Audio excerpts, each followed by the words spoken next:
Before we dive into today's video, I just want to thank each and every one of you guys for helping this channel and myself get to 5,000 subscribers. Now, if you already watched my final order cutoff video, I've already thanked you guys, but for anyone who doesn't watch that and only watches this video, I just want to give out a huge thank you for your guys' support of this channel. I could have never have gotten to that small milestone without each and every single one of you, and I shouldn't say small because that is a large amount of people who watch me, which is this small guy from New York living on Long Island talking about comics every single week. I just want to share my love and passion with you guys for this hobby, and this is my bedroom. This is one corner of my bedroom, and my wife allows me to put all these comics on the wall because she knows I love this hobby so much. So thank you guys. You guys are so amazing, and you guys mean everything to me in this channel. Now, I do have one small request for you guys,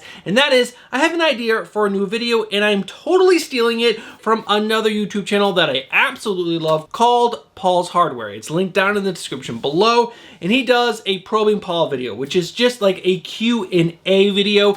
I love it. You get to hear more about him, and you get to ask questions, and he answers them. And it's all about computer tech, and I love computer tech. I love building a computer. I just built a server downstairs to house all my, footage for this channel, and it was so much fun building that. It was so much fun.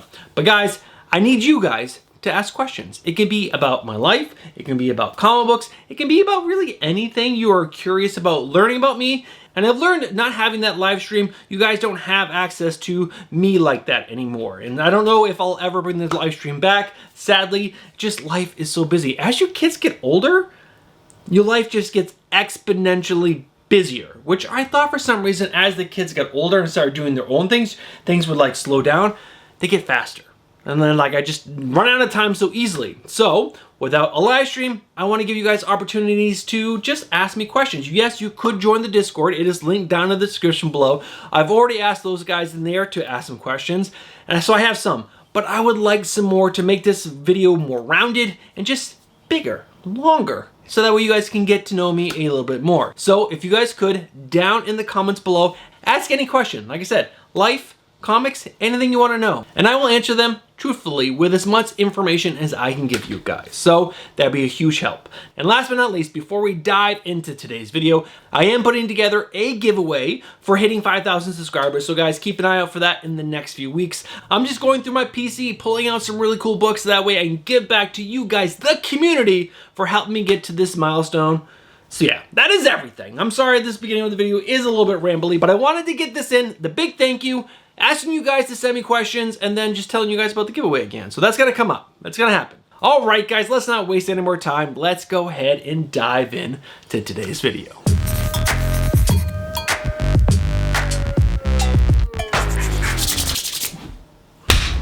What is going on, comic book fans?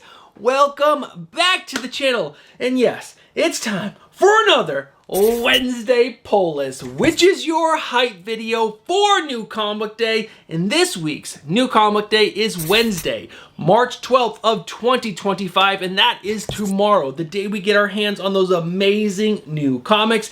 And in this video, I'm going to show you guys all the best covers that I found coming out this week on New Comic Day, in my opinion. And I'm going to talk about all the books that are on my pull list. I'll give you my top 3 books that I'm most anticipated coming out, that I'm most excited about from reading the previous issues to. And then I'll go over the rest of the books. And I'll let you guys know if I've been liking the previous issues or I haven't been so much. So let's not waste any more time. I just said that in the intro, but we're saying it again. Let's not waste any more time. Let's go ahead and dive right into the best part of this video. Maybe not the best part, the one I like the most, and that is my cover lever picks. Now, before we dive into these covers, guys, remember, there are so many other covers that are coming out this week that I'm not putting on this list that you guys might absolutely love. So I'd highly suggest going over to League of Comic Geeks and checking out every single cover, just in case there is a cover that I don't talk about that you did not know about that you want to pick up. You'll have that knowledge before heading out to your local comic book store or going online, so that way you guys will know what's out there to dig for. All right, guys, let's go ahead and dive into the covers that I absolutely love. And the first one up is Absolute Superman issue number 5 with the cover B in the 1 in 50 Virgin Ratio variant done by Sean Murphy. Sean Murphy, I got a man crush on him. His artwork is so good, his storytelling is so amazing, and this cover right here, featuring Superman lifting a giant tank, is just so freaking cool. Next up, X-Men issue number 13 with the Storm variant in the 1 in 50 Virgin ratio variant, done by, I don't know how to pronounce that name, but it's a really nice cover. Next up is X-Men issue number 13, but this time it is an exclusive cover. There is a trade dress in a Virgin. It's coming from Unknown Comics and Comics Trader and is done by Miguel Mercado. Now, at first glance, I was like, that cover's okay. But when I really took a minute and really looked at the artwork, because once I saw it was Miguel Mercado, I was like, let me just take a look, a little closer look-see. And it's really good. It's actually really good. This is a great rendition of Psylocke. It's so good. Next up, Transformers issue number 18 with the cover B variant done by Jorge Corona. If you read issue number 19, you'll know why this is so cool, because Megatron is back, but he doesn't have eyeballs, so he took, laser beak or whatever, and took the wires from his eyes and plugged them into his eyes. Freaking awesome. Next up, Void Rivals issue number 17 with the cover E, which is a 1 in 50 ratio variant done by Fred Pham. Yeah, this cover, it's Hot Rod, man. And you got Draka on the cover as well, which I think it's Draka, not Solia. The other Void, there's two main characters in Void Rivals, and this is the male character, and he's so freaking cool. Next up, Spawn issue number 362, the cover C variant, which is a Virgin variant done by Jeff Monk.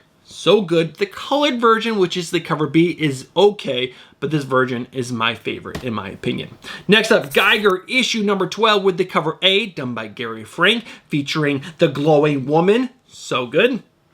After that, Aquaman issue number 3 with the cover B variant, done by Tula Lote.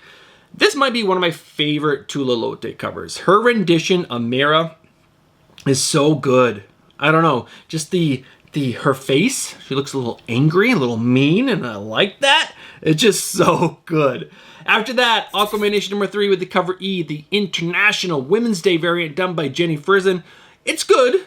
Definitely not as good as the Tula Lote. Something about that Tula Lote cover is so good. Next up, All New Venom issue number 4 with the variant in the 1 in 100 Virgin ratio variant done by Gabriel Del Otto. This is really good, guys.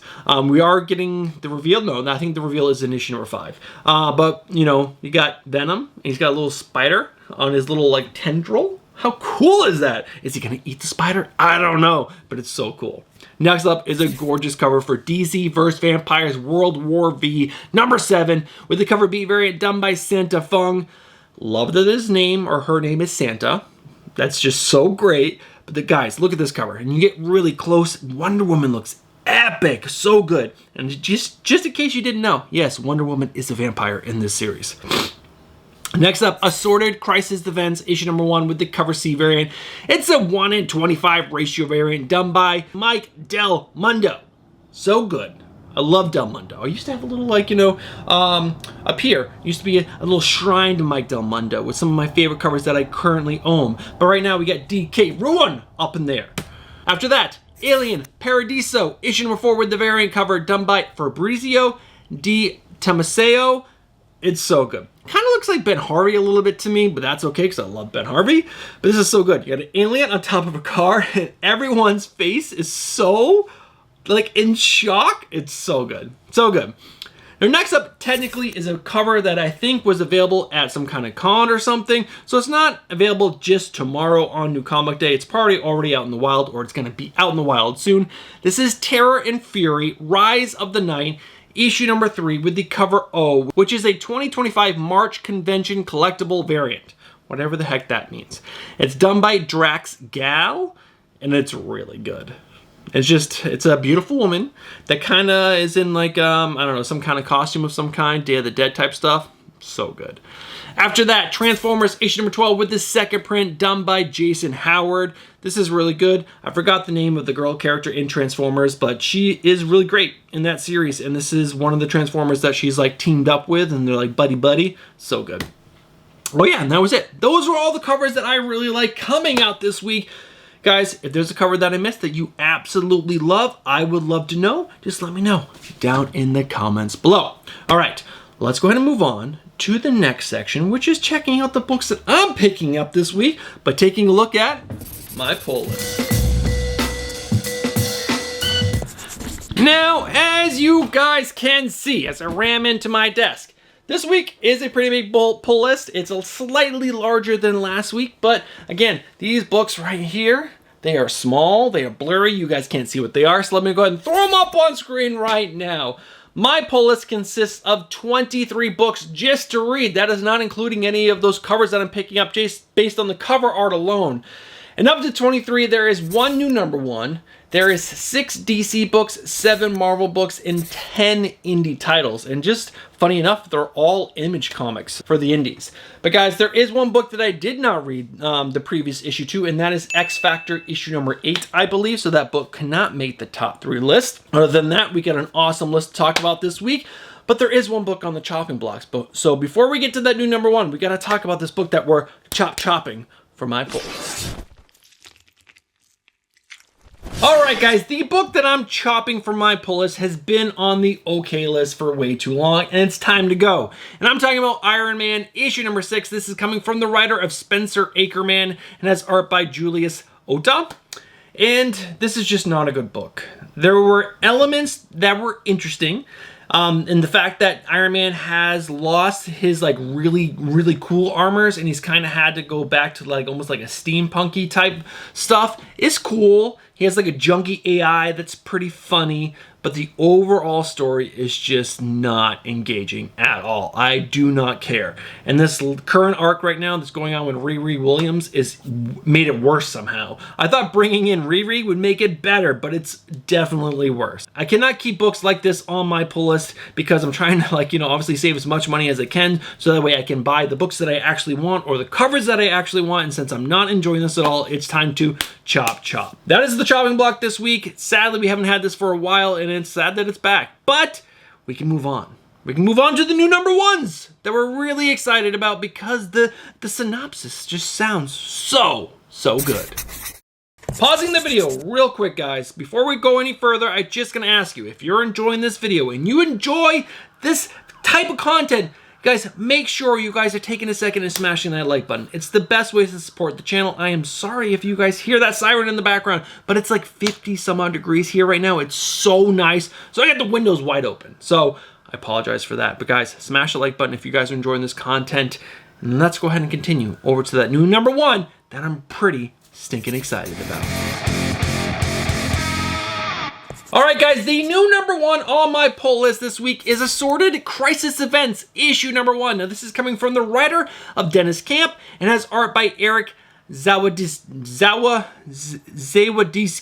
I'm sorry Eric, I'm terrible at pronouncing last names, but I did my best. But guys, let's go ahead and read the synopsis for this book. Time is having a crisis. Mingling in the red light district, you could find actual cavemen, medieval knights, and cyborg soldiers on leave from World War IV. That's right, World War IV. Victorian debutantes amble their way into cell phone stores confused and bewildered. What is a data plan? On their way to work, burly-eyed commuters get trapped in time loops, assaulted by alternate reality versions of themselves, and try to avoid post-apocalyptic wastelands. And look, the 315 bus just took a wrong turn into the Neolithic era? Rising stars Dennis Camp and Eric Zawadzki, and Eisner winners Jordi Belair and Hussein Usman Ulau are proud to present Assorted Crisis Events, an ongoing zigzagging anthology series about the compromised cliques of our clocks, full of one-shot stories, both beautiful and ugly, tragic and redemptive, surreal and somehow all too familiar. So I'm excited because Dennis Camp's Ultimates has been pretty good, so I'm pretty excited about that. I like the idea of these little one-shot stories, even though I don't absolutely love anthology stories, but I'm gonna give this a shot because it's like, you know, it's a new #1. Why not? And it also has that amazing 1 in 25 cover done by Mike Del Mundo, so I'm obviously gonna be picking up that. So if I'm gonna own it, might as well read it. So I'm gonna give it a shot. I am pretty excited about it, and I like this idea of, like, you know, time stuff. I think time travel and time crises sounds pretty cool. So that's the new #1 that I'm pretty excited about. But guys, the top 3 list is up next. So let's not waste any more time. What is the top 3 books that I'm most excited to pick up this week because the previous issues were just so good? spot, we got an independent title. We had a lot of independents on the poll list. Which one made the number 3 spot? Well, I can tell you right now, it's a good one. Geiger, issue number 12, coming from the writer of Jeff Johns, and we got Gary Frank back as the main artist on the book. There was like 3 or 4 issues where he wasn't the artist, and that really suffered from that. But guys, Geiger is an incredible story. It's part of the Ghost Machine imprint, and in this current arc, we got Junkyard Joe. Junkyard Joe had his own series. It was absolutely incredible, but he's a robot with an AI, and he's a good person. He can murder really well. He's a great murderer, but he's lived so long, and he's like with our guy Geiger and the Knight, which is Geiger's psychic, and it's just a great stinking story. That was a terrible job. I'm not giving you guys the information you need. What should I tell you? Well, Geiger is a jerk. That's one thing that Gary Frank, or Jeff Johns, I should say, is really hammering home right now, is that Geiger, the main character, who has these amazing radioactive powers, who doesn't want them anymore, is having a hard time dealing with the fact that he has the powers. And he's pushing everyone away. And the Knight, his new sidekick, is basically his conscience, and he's doing his best to do the right thing for Geiger, even though Geiger treats him like crap. And at some point, you know Geiger is going to start to soften and come around. But the Knight has got him to where he wants to be, which is where this new person, the glowing woman, who is supposedly supposed to be cured from the same disease, you find out there is no cure for it, but there is a way to control it better, which is really cool. I like the dichotomy of the Knight and Geiger, because we got this like really hard force in this person that is changing his life for the better, because Geiger showed him a brief glimpse that you can change. So good. The art by Gary Frank is like some of the best. It's so good. I'm really enjoying this series. I would highly suggest going back and reading the first story arc, and then jumping into the second volume of the book and just reading it. If you can like just binge this whole series, I'm sure it's going to read way better than reading month to month like all current comics right now. That's all. It seems like everything is written for trade nowadays, but that's okay. I'm a monthly floppy copy collector, and that's how I'll always collect, most likely. Maybe I will change in the future. Who knows? But this series is so good. There are some variant covers for this. I don't care for them so much. This cover A featuring the glowing woman is so good. Guys, be reading this, but it's time to move on. It's time to check out the number 2 book on the list this week. What could it be? Is it a DC book? Is it a Marvel book? Well, you gotta stick around to find out. Alright guys, in the number 2 spot is another indie title. With so many indies on the list this week, obviously they're most likely taking up all the spots on the list this week, at least most of them. But next up we get The Moon is Following Us, issue number 7, coming from the writer of Daniel Warren Johnson, and has artists Daniel Warren Johnson and Riley Rossmo on this book, or in this book, around it, all about this book. But this series started off a little lackluster for me. I didn't love it so much. It's about a little girl who's stuck in a dreaming state, and her parents don't know how to help her, and someone came to her and was like, I can help you get her out of this, basically a coma that she's in, or coma. Not a coma, the coma that she's in. Basically what they do is they hook them up with these helmets, and they allow her to enter her same dreaming state, and all they need to do is wake her up, free her from what has captured her in this dreaming state. It's a great idea. It gives you the ability to do all kinds of really cool things in this dream state. But there's been some ups and down points, things I liked, things I haven't liked. But in issue number 6, we got the big twist. We found out that one of the people that was supposed to be helping them was actually the villain. Which one was it? Well, you're gonna have to read to find out. Really good, but it's also one of those villains that's not like a true villain that's pure evil. He's trying to do something good for himself and someone else in his life, but to do that good thing, he has to do something bad. So it's like, you know, it's an interesting villain. I really like it. I really like that where this dream state has gone, because a lot of the good dreams are not helping, so they're having to rely on their daughter's nightmares, and these nightmares are super duper cool. And I love the fact that we get both Daniel Warren Johnson's art and Riley Rossmo's art on this. When you're in the dreaming world, it's Riley Rossmo. When you're in the real world, it's Daniel Warren Johnson. So you get this great two worlds of art that are just absolutely gorgeous. It's a great, great story. I'm not sure how many issues of this story there's going to be. Most likely, I'm guessing 12, or maybe 9, or 8, or 7. I'm not sure. It's definitely not 7, I don't think. But great, great series, great art, really fun. Issue number 6 was an absolute banger. Finding out who the real villain was, and then the nightmares. They just really sold me. I really, really enjoyed that. But guys, that is the number 2 book. There is one variant cover, which is cool. It's done by Daniel Warren Johnson, but or is it Riley Roosevelt? I forgot. I'll put it up on screen so that way you guys know. But let's go ahead and move on to the number 1 book that I think you guys should be picking up this week because the story is the best coming out this week based on the previous issues. All right, guys, the number 1 book that I think you should be picking up for the story because the previous issues were so good is Absolute Superman issue number 5. Coming from the writer of Jason Aaron, it has art by Rafa Sandoval. So good. This series has completely blown me away. Yes, Absolute Batman is really good. I like the fact that, you know, most of Batman's villains in the current continuity are actually his really good friends in that series. That's cool. That's really cool.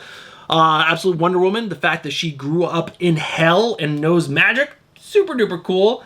But in this series, what is so great, and what I think Joshua Williamson is doing so great in the main story, is that we're not focused solely on Superman as a character.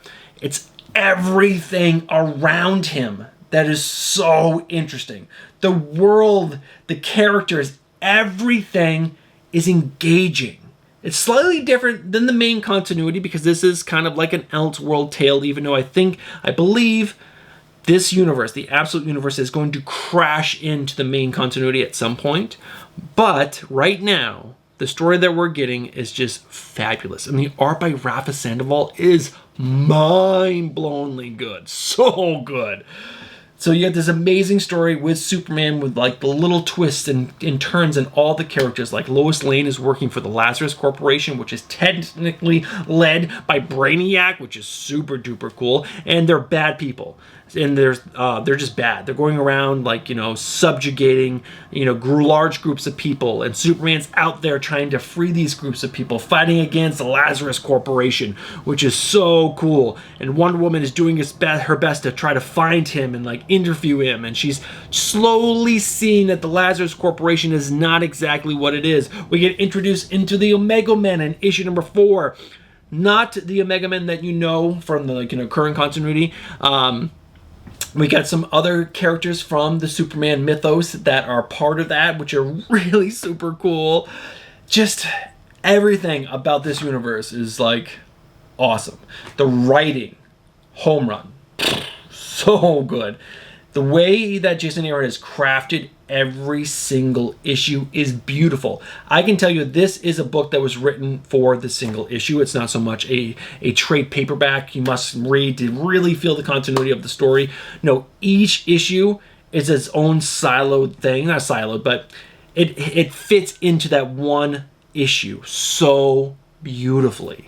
I love this series. This is like so good. I love all the Absolute books, but this one is just, I don't know. After reading it, I get so excited for the next one. And I read this one I read this yesterday. This is the first book I read yesterday. I read 21 books yesterday. It was crazy. No, I should say I read 18 because I read 3 this morning. So over the last 24 hours, I've read 21 books, and this was definitely the best one.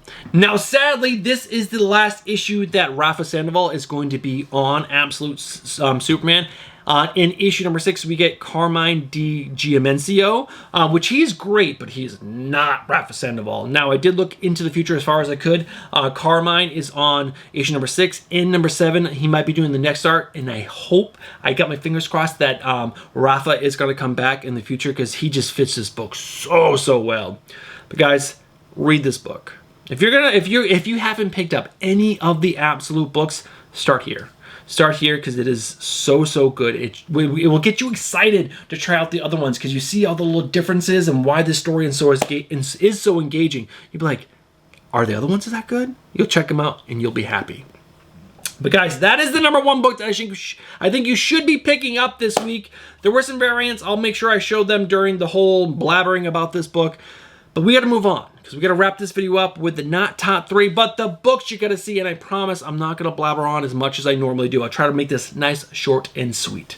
All right, guys, let's go ahead and check out the not top 3, but the books you got to see.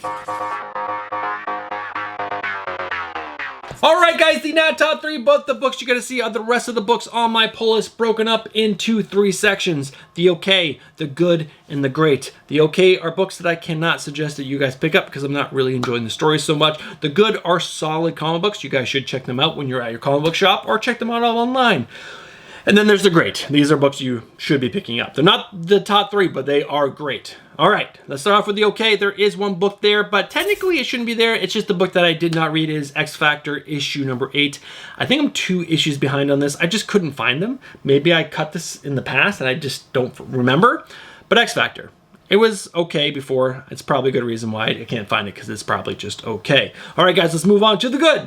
All New Venom, issue #4. The art in this book is freaking fantastic. It is so good. It's a big selling point for this book because the story is good. It's just not great, but the art, so good. Aquaman, issue #3. Issue #2, I just read literally this morning. It's a good book. So far, first 2 issues. John Tim's art is also helping the story, because the story is weird so far. It's a little out there, but John Tim's art is fantastic, and I'm excited to see where this more grittier Aquaman's going to go. Next up, Batman Dark Patterns, issue #4 comes out this week. Issue #3 was the best issue so far. I really liked the fact that the story really showcased a new town within Gotham's like outskirts. Really cool idea. I liked what happened there. Next up, Deadpool, issue #12.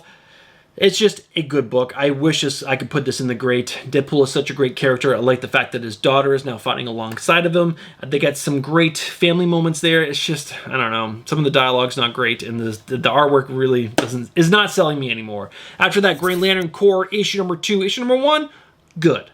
I like that Sinestro is now in Green Lantern again. That was pretty interesting. I like that the Corps is growing. I like the fact that we're seeing all these amazing Green Lantern characters in one book. But I can't put the first issue in the great if it wasn't great. So this was a good book. Excited to see where this is going to go. Next up, Hell Hunters, issue #4, a really solid Marvel miniseries. I wish it wasn't just a miniseries, because we're getting Ghost Rider 44, we're getting Nick Fury, Logan and Bucky and Captain America all back in the 1940s. So cool. Really enjoying it. After that, The Hive, issue #2. This is a new indie book that I picked up based on just the cover itself. It was a gun, and you saw like bees flying out as ammunition instead of bullets. Pretty cool. Story, hard to follow a little bit.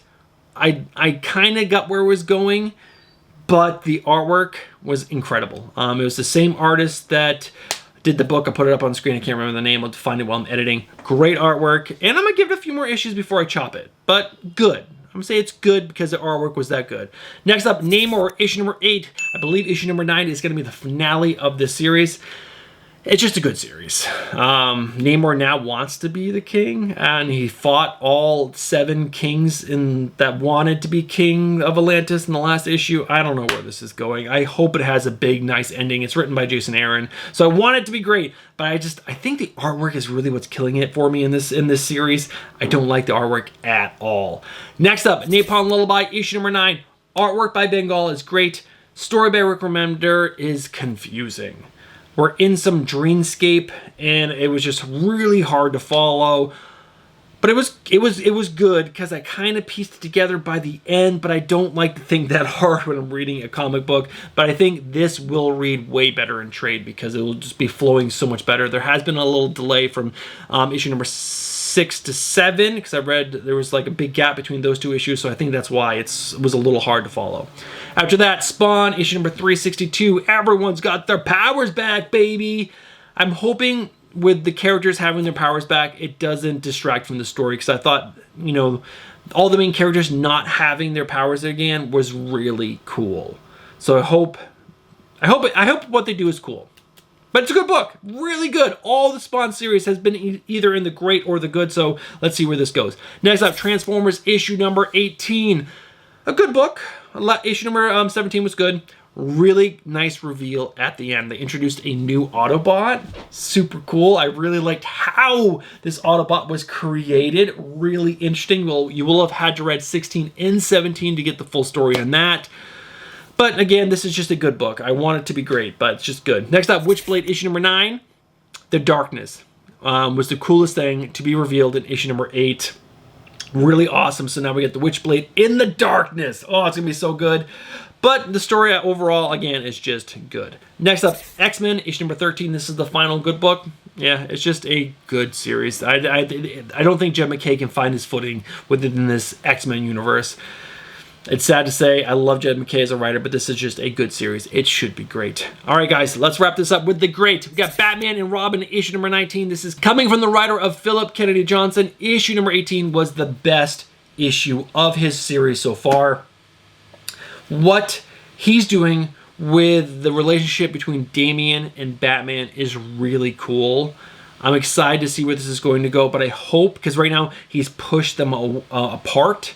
Damian kind of just doesn't want anything to do with Batman anymore. I hope he can bring them back together as father and son. I think that'd be super cool. Next up, DC vs. Vampires issue number, or DC vs. Vampires World War V issue number 7.